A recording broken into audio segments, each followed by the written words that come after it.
Replication replication word बजाते खुद आप कह सकते हैं कि डिटो कॉपी एक सर्वर की, एक डेटाबेस की किसी दूसरे कंप्यूटर या दूसरे सर्वर के ऊपर, यानी सेम डाटा का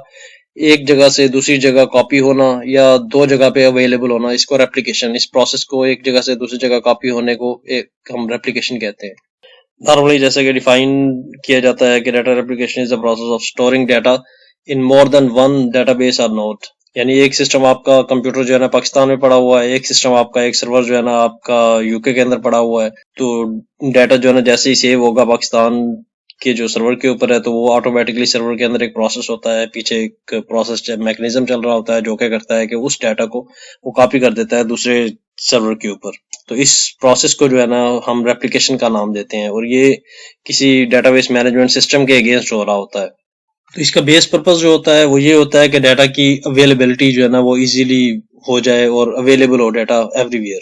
एक सर्वर के ऊपर बहुत ज्यादा लोड ना आए यूजर्स का। एप्लीकेशन के प्रोसेस के अंदर ऑन गोइंग बेसिस के ऊपर जो ट्रांजेक्शन्स हैं वो डुप्लीकेट हो रही होती हैं, कि मतलब एक जगह से दूसरी जगह डाटा जो है खुद ब खुद कॉपी हो रहा होता है। तो डेटाबेस मैनेजमेंट सिस्टम के अंदर जो भी आप बैकएंड पे डेटाबेस यूज कर रहे हैं, चाहे वो रिलेशनल डेटाबेस मैनेजमेंट सिस्टम है या no SQL database management system है, उसमें पहले चेक करना होता है कि ये जो भी डेटाबेस यूज कर रहे हैं वो रेप्लिकेशन को सपोर्ट करती है, और रेप्लिकेशन की फिर आगे मजीद इकसाम है, किस लेवल की रेप्लिकेशन को सपोर्ट करती है। क्लाइंट सर्वर होती है, इसमें एक सर्वर होता है और आगे मजीद क्लाइंट्स होते हैं कि सर्वर के ऊपर आप, एक सर्वर के ऊपर आप डाटा जो है ना राइट कर सकते हैं, और बाकी जो उसके क्लाइंट्स होंगे उससे डाटा सिर्फ रीड हो सकता है, कि आपने जब जैसे ही डाटा को एप्लीकेशन ने सेव करना है उसने एक जगह पे सेव करना है। उस सर्वर का काम होता है कि उसने कुछ टाइम के बाद उस डाटा को स्प्रेड करना है बाकी क्लाइंट्स के ऊपर, बाकी नोड्स के ऊपर या बाकी सर्वर्स के ऊपर। तो जो यूजर्स होते हैं वो रीड करने के लिए तो बाकी सर्वर्स को एक्सेस कर रहे होते हैं, लेकिन राइट जो है ना वो एक सर्वर के ऊपर हो रहा होता है। और एप्लीकेशन की जो एडवांस फॉर्म है उसमें एक से ज्यादा सर्वर्स होते हैं जिसके ऊपर डाटा राइट भी हो रहा होता है, फिर वो आपस में सिंक हो रहे होते हैं एक दूसरे के साथ। कि एक मेरा सर्वर जो है ना फॉर एग्जांपल पाकिस्तान में है, एक यूएसए में है, एक ऑस्ट्रेलिया में पड़ा हुआ है,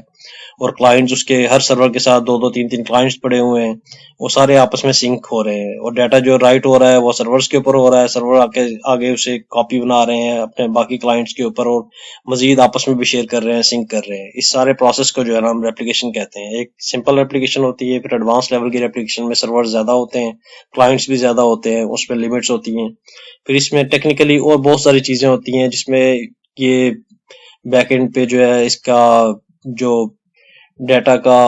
यूनिकोड या आस्की कोड या किस फॉर्म के अंदर डाटा को सेव कर रहे हैं, मतलब किस कैरेक्टर सेट के अंदर डाटा सेव हो रहा है, और भी रेप्लिकेशन है फिर कैरेक्टर सेट को भी सपोर्ट करती है।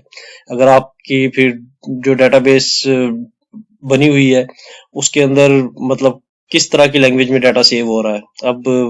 कौन सी डाटाबेस किस लेवल को सपोर्ट कर रही है, ये चीजें भी देखने वाली होती हैं। तो ये काफी टेक्निकल चीज है। तो बेसिक इसका जो है बेसिक्स है वो यही है कि आपका जो एक डेटाबेस है वो मल्टीपल सर्वर्स के ऊपर होती है, मतलब सेम कॉपी डिटो कॉपी होती है। एक जगह पे जब डाटा ट्रांसफर होता है तो वही डाटा सेम एक मैकेनिज्म के थ्रू जो है ना बाकी सर्वर के ऊपर स्प्रेड होता है। जो सिंक होता है, इस सिंक होने के सारे प्रोसेस को रेप्लिकेशन कहते हैं, और ये इसका बहुत ज्यादा ताल्लुक जो है ना वो डेटाबेस मैनेजमेंट सिस्टम के साथ होता है, कि आप जो भी डेटाबेस यूज कर रहे हैं, ट्रेडिशनल है मतलब रिलेशनल डेटाबेस है या नो एसक्यूएल डेटाबेस है, वो किस लेवल की रेप्लिकेशन को सपोर्ट करती है। तो ये एक ओवरऑल इसकी पिक्चर है। इसको इसको अगर मैं एक मिसाल के तौर पे समझाना चाहूँ तो जैसे मेरा एक बैंक अकाउंट है, मेरा बैंक अकाउंट जो है ना वो सपोज करते हैं स्टैंडर्ड चार्टर्ड में, ठीक है। अब मैं जो अपनी ट्रांजैक्शंस या जो मनी जो है ना निकलवाने जाता हूँ, मैं किसी एटीएम से निकलवाता हूँ जो कि अलाइड बैंक की मैं एटीएम मशीन यूज करता हूँ, और वहां से भी पैसे निकलवा के ले आता हूँ। अब उनके पास मेरा डाटा कहाँ से आ गया? वो इसी तरह के उन्होंने आपस में जो रेप्लिकेशन का बैकएंड पे प्रोसेस चल रहा है कि राइटिंग जो है ना, मेरी जो डाटा की राइटिंग हो रही होगी वो स्टैंडर्ड चार्टर्ड के अंदर हो रही होगी, और उसने जो रेप्लिकेशन आगे की हुई है वो बाकी बैंकों के साथ की हुई है, उन्होंने सर्वर्स बाय किए होंगे, वहां से डाटा कुछ शेयर हो रहा होगा। तो इस वजह से वो क्या करता है कि वो मेरा कार्ड जो है ना वो एक्सेसिबल कर लेता है लाइट बैंक, और वो अपने जो है ना सर्वर के साथ लिंक करके इस एप्लीकेशन के प्रोसेस को यूज करते हुए जो है ना वो मुझे निकलवा के दे रहा होता है पेमेंट और सारा कुछ। ये मतलब एक बिगर एग्जांपल है एप्लीकेशन प्रोसेस की।